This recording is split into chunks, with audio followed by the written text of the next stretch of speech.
야, 너 지금 이걸 음식이라고 만든 거야? 개를 줘도 안 먹겠다. 가져가서 너나 먹어라. 쩌렁쩌렁한 고함과 함께 미역국 사발이 바닥으로 내동댕 잊혀졌습니다. 미지근한 국물이 은미소의 발등을 적셨지만 그녀는 미동도 하지 않았습니다. 불과 2년 전만 해도 한 끼에 수백만 원을 호가하는 뉴욕 미슐랭 레스토랑에서 전 세계 미식가들을 줄 세우던 수석 셰프, 그게 바로 저였으니까요. 도대체 제가 왜 이런 취급을 받으며 주방 구석에서 떨고 있어야 하는 걸까요? 사연은 이렇습니다. 저는 세계 최고의 요리 학교를 수석으로 졸업하고 최연소 미슐랭 3스타 타이틀을 거머쥐었던 은미소입니다. 하지만 갑작스러운 사고로 일시적인 미각 상실을 겪게 되었고 지친 마음으로 한국에 돌아와 쉬던 중 남편 지훈을 만났습니다. 아무것도 안 해도 돼. 그냥 내 옆에서 편히 쉬어. 그 달콤한 말에 속아 제 화려한 경력을 숨긴 채 결혼이라는 덫에 발을 들인 게 화근이었습니다. 결혼식 날부터 시어머니 마 여사의 본색이 드러났습니다. 요리 전공도 아니고 시골에서 감자나 캐던 애가 우리 지훈이 짝으로 가당키나 하니? 음식이라도 제대로 배워서 내조나 해라. 시어머니는 제가 요리 학교 출신인 줄은 꿈에도 모른 채 저를 그저 돈 없고 빽 없는 만만한 며느리로만 여겼습니다. 매일 아침 5시에 일어나 첩첩반상을 차려내야 했고 조금이라도 간이 안 맞으면 온갖 모욕적인 언사가 쏟아졌습니다. 남편 지훈이는 한술 더 떴습니다. 엄마가 좀 예민해서 그래. 당신이 좀 참아. 요리도 못하면서 노력은 해야 할 거 아냐? 남편은 제가 만든 요리가 사실은 전 세계 정재계 인사들이 찬사를 보냈던 레시피라는 사실도 모른 채 시어머니의 비위를 맞추라며 저를 다그쳤습니다.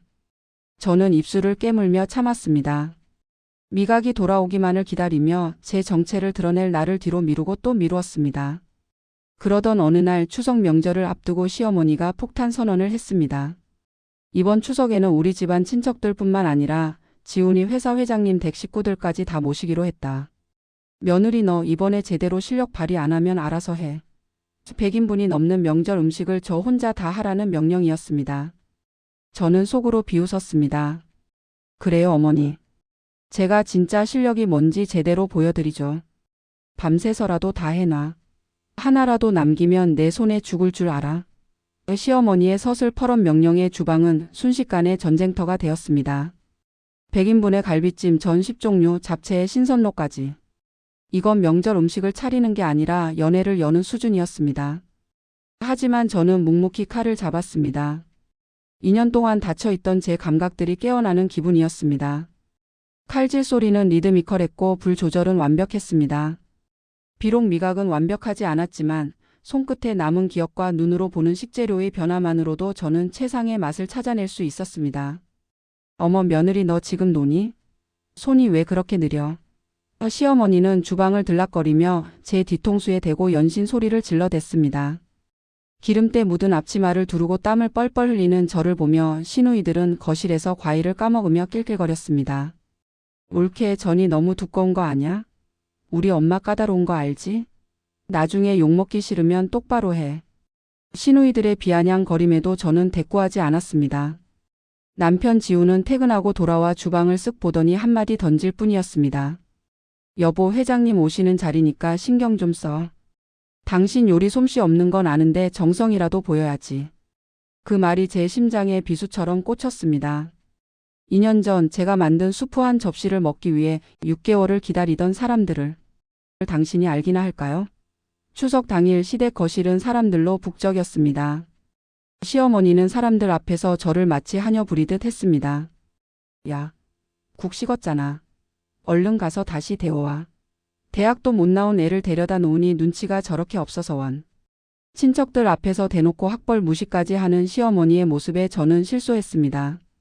제 졸업장은 세계 최고의 요리 학교 성적표와 함께 금고 속에 잠들어 있는데 말이죠. 드디어 지훈이네 회사 회장님 댁 식구들이 도착했습니다. 시어머니는 버선발로 나가 아부를 떨며 사람들을 맞이했습니다. 그런데 회장님의 뒷모습을 본 순간 제 심장이 덜컥 내려앉았습니다. 3년 전 뉴욕 레스토랑에서 제 요리를 먹고 극찬하며 제 개인 번호까지 따갔던 한국의 거물 성우그룹의 최 회장이었습니다. 그는 제 요리라면 사족을 못 쓰는 제 최고의 단골이자 후원자였습니다.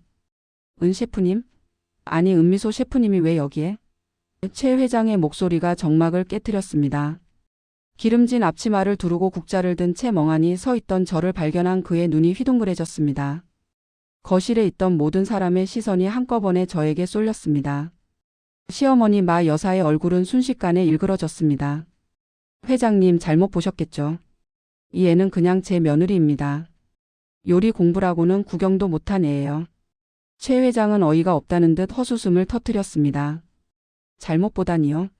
뉴욕 미슐랭 3스타에 살아있는 전설 은 셰프를 제가 못 알아볼 리가 있습니까? 작년에 갑자기 은퇴하셨다는 소식 듣고 전 세계 미식계가 얼마나 충격에 빠졌는데. 최 회장은 시어머니의 말을 무시하고 제 앞으로 다가와 정중하게 허리를 숙여 인사했습니다. 대한민국 재계 서열 5위의 회장이 며느리에게 90도 인사를 하는 광경에 시댁 식구들은 얼어붙었습니다. 셰프님 한국에 계셨던 겁니까? 아니 그런데 왜 이런 차림으로? 최 회장의 시선이 제 기름때 묻은 앞치마와 부르튼 손등에 머물렀습니다. 저는 담담하게 대답했습니다. 잠시 쉴 곳이 필요해서 결혼을 했는데 보시다시피 여기서 제 전공을 아주 잘 살리고 있네요. 하루에 100인분씩 요리하는 연습 중이거든요.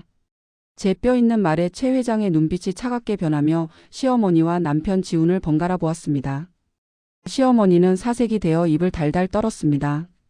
최 회장님. 그게 무슨 말씀이세요? 미슐랭이라니요? 은 셰프라니요? 얘가 요리를 잘한다고요? 최 회장은 버럭 소리를 질렀습니다. 이보세요. 당신들이 지금 누구를 하녀 취급하는 건지 알기나 합니까? 이분은 한 끼에 수백만 원을 지불해도 그 요리를 못 먹어서 안달인 세계 최고의 예술가란 말입니다. 남편 지훈이 당황하며 제 팔을 잡으려 했습니다. 미소야, 당신 이게 다 뭐야? 왜 나한테 말 안 했어? 저는 그의 손을 차갑게 뿌리쳤습니다. 당신이 그랬잖아. 요리도 못하는 거 정성이라도 보이라고. 내 학벌이 어떻고 내 수준이 어떻다고? 2년 동안 내 편 한 번 안 들어준 당신이 이제 와서 왜 이래? 주방 구석에 쌓인 100인분의 설거지. 거리와 차갑게 식어버린 명절 음식들이 우리들의 비참한 관계를 증명하고 있었습니다. 어머니 아까 제가 만든 갈비찜 개나 줘도 안 먹겠다고 하셨죠? 그럼 이건 제가 다 가져가겠습니다. 저는 앞치마를 과감하게 풀어 바닥에 던졌습니다. 더 이상 고개를 숙인 며느리 은미소가 아니었습니다. 당당한 카리스마를 내뿜는 세계적인 셰프 은미소로 돌아온 순간이었습니다. 시어머니는 다리가 풀려 소파에 주저앉았고 시누이들은 감히 제 눈도 마주치지 못했습니다. 최 회장은 저를 보며 진심 어린 제안을 건넸습니다. 은 셰프님, 저희 그룹에서 이번에 오픈하는 초프리미엄 레스토랑의 총괄 이사 자리를 맡아주십시오. 연봉은 셰프님이 부르는 대로 드리겠습니다. 아니 아예 지분 50%를 드리죠. 제발 한국 미식계를 위해 돌아와 주십시오. 거실에 있던 친척들은 경악을 금치 못했습니다. 지훈이네 회사를 좌지우지하는 최 회장이 제게 매달리고 있는 것이었으니까요. 저는 최 회장을 향해 미소 지으며 고개를 끄덕였습니다. 좋습니다, 회장님. 단 조건이 있습니다. 오늘부로 저는 이 집안과 아무런 관계가 없는 사람이 될 겁니다. 제 앞길을 막는 자들은 법적으로든 사회적으로든 철저히 짓밟아 주시겠습니까? 최 회장은 흔쾌히 고개를 끄덕였습니다. 그건 걱정 마십시오. 제가 보증하죠. 시어머니 마 여사가 갑자기 제 발등을 붙잡고 울기 시작했습니다. 미소야. 아니 은 셰프님. 내가 몰라보고 큰 실례를 했다. 제발 한 번만 용서해다오. 지훈아 너도 뭐라고 말 좀 해봐. 남편 지훈은 얼굴이 벌개진 채 무릎을 꿇었습니다. 미소야 내가 다 잘못했어. 당신이 그런 대단한 사람인 줄 알았으면 내가 절대 그렇게 안 했지. 우리 다시 시작하자 응? 저는 그들의 추악한 모습에 헛웃음이 나왔습니다. 알았으면 안 그랬다고? 그럼 내가 대단한 사람이 아니면 평생 그렇게 무시하고 때려도 된다는 뜻이네. 당신들은 끝까지 구제불능이야. 저는 미리 준비해 두었던 이혼 서류를 남편의 가슴팍에 내던졌습니다.